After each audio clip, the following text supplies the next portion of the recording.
하나님은 누구신가? 정말 근본적이면서도 거대한 질문이죠. 오늘은 이 질문에 대해서 신학자 루이스 벌콥이 얼마나 체계적으로 답을 내놓았는지 한번 살펴보려고 합니다. 그의 아주 정교한 신학의 틀을 따라서 하나님의 본질이 뭔지 같이 한번 파헤쳐 보시죠. 자, 바로 시작하겠습니다. 자, 먼저 아주 흥미로운 질문으로 시작해 볼게요. 보통 우리는 성경이 하나님의 존재를 증명하는 책이라고 생각하잖아요. 그쵸? 그런데 과연 그게 맞을까요?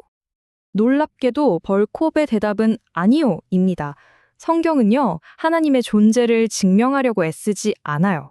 오히려 그 존재를 처음부터 너무나 당연한 사실, 그러니까 전제로 깔고 시작한다는 거죠. 바로 이 지점이 오늘 우리가 탐구할 모든 내용의 진짜 출발점입니다. 첫 번째 파트입니다. 시작점, 바로 전제된 존재. 벌콥 신학의 출발은 증명이 아니에요. 그냥 하나님은 계신다는 이 대전제. 바로 여기서부터 모든 게 시작됩니다. 이게 무슨 말이냐면요. 성경의 맨 첫 구절을 한번 보세요. 태초에 하나님이 천지를 창조하시니라. 하나님이 어디서 왔는지, 어떻게 존재하게 됐는지 그런 설명이 전혀 없죠. 그냥 처음부터 이미 계셨고 모든 것을 시작하는 주인공으로 등장합니다. 이게 바로 전제의 힘이에요. 자, 두 번째입니다. 핵심 본질. 그렇다면 하나님의 존재가 이렇게 처음부터 전제된 거라면 그분의 가장 근본적인 본질은 대체 뭘까요? 벌콥은 하나님의 핵심 본질을 딱 한 단어로 설명하는데 그게 바로 자존성입니다. 자존성, 말이 좀 어렵죠? 쉽게 말해 스스로 존재한다는 뜻이에요. 다른 어떤 것에도 기대거나 의존하지 않고 존재의 이유와 근원이 자기 자신 안에 있는 분이라는 거죠. 사실 이 자존성이라는 개념은 하나님께서 직접 하신 말씀에 그 뿌리를 두고 있습니다. 나는 스스로 있는 자이니라. 와, 이보다 더 강력하고 명확하게 자신을 설명할 수 있을까요? 세 번째 파트로 넘어가 볼게요. 두 가지 다른 속성. 이렇게 스스로 존재하는 하나님의 본질이 우리에게는 구체적으로 어떻게 나타날까요? 벌콥은 이걸 아주 명쾌하게 두 가지 속성으로 나눠서 설명합니다. 자, 여기서 아주 중요한 틀이 나옵니다. 바로 비공유적 속성과 공유적 속성이에요. 이름에서 느낌이 오시죠? 비공유적 속성은 말 그대로 오직 하나님만이 가지신 그 누구와도 공유할 수 없는 절대적인 특성이고요. 반면에 공유적 속성은 우리 인간도 아주 희미하게나마 닮을 수 있도록 허락된 성품을 말합니다. 이 구분이 정말 중요해요. 먼저 비공유적 속성을 보면 이건 그야말로 압도적이죠. 스스로 존재하시고 절대 변하지 않으시고 시간과 공간을 초월하시고 또 모든 것을 아시고 모든 것을 하실 수 있고 어디에나 계시죠. 이게 바로 우리 인간과 하나님을 근본적으로 다르게 만드는 하나님만의 절대적인 성품들입니다. 반면에 공유적 속성을 한번 볼까요? 여기 있는 단어들은 우리에게도 꽤 익숙하죠.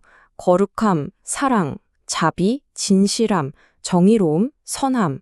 물론 우리가 가진 사랑이나 의로움은 하나님의 그것과 비교할 순 없겠지만 그래도 하나님께서 자신의 형상대로 우리를 만드셨기 때문에 우리가 아주 조금이나마 공유할 수 있는 성품들이라는 거예요.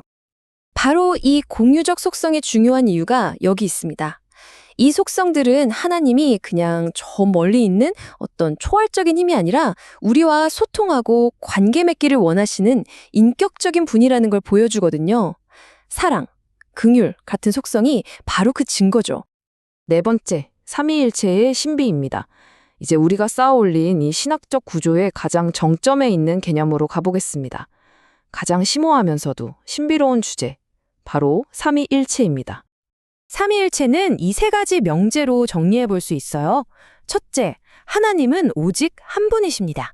둘째, 그런데 그 한 분 하나님 안에 성부, 성자, 성령이라는 세 분의 구별된 인격이 존재합니다.